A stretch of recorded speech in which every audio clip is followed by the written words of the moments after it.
Welcome to Haig's Christmas Trees. We're on our farm in northeastern Pennsylvania, and the Douglas fir has finished growing. We start out by cutting the tops of the leaders so we don't have too much top growth. This is Janet. She starts off by getting the trees ready for the shearing process.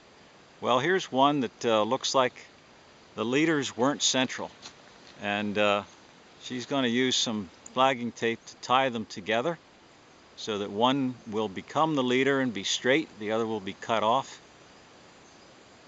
It's good to train them so that you end up with a nice central leader for your Christmas tree, and we usually select the best top bud so it produces a good leader for the next year.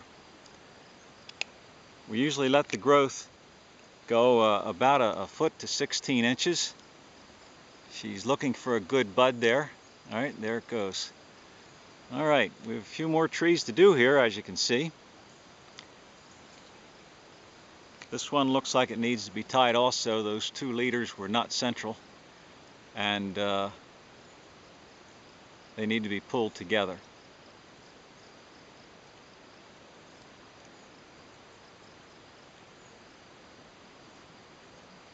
Okay. We don't always pull them real tight. We just get them so they should be in the location that will give a straight tree. And she's going to cut off the one that she doesn't want to grow. All right, there it goes. And then reach up there and cut the top of the leader, choosing a good strong bud. We had quite a bit of second growth on the trees this year. That is a second flush of growth that comes after the original growth in May. Usually in June it grows some more depending on rainfall. And we also did some fertilizing that causes that to advance also. Not all the trees need attention this way, but it looks like this one also needs to be tied. Well, she's cutting out a horn. Horns are branches that grow in the opposite direction into the tree and across the tree. That usually is not a good appearance, so we prune them out.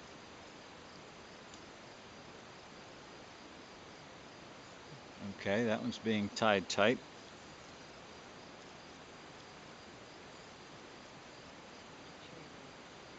Yeah, the flagging tape is plastic, and over time the sunlight will cause it to become brittle, and it falls off on its own, so we don't have to go back and cut them off later on, although we do sometimes. Well, here's a tree that got kind of busy in its growth. There are a lot of shoots on this one that are just competing for the lead position. So we'll have to thin that out quite a bit so that we do have that one single leader and the tree's not so busy looking. Sometimes there are dead stubs.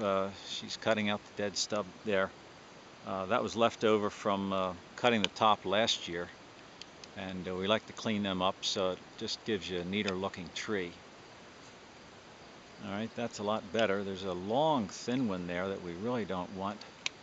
That's not on the center of the tree, so that one's out. All right, that's a lot neater. I'll be back to shear these. She always does the tops first, and then I shear them with the rotary trimmer. You'll see that in the next video, and that'll give you an idea of how we get that nice cone-shaped tree. Well, thank you for watching, and just enjoy the view here of our beautiful Christmas tree farm.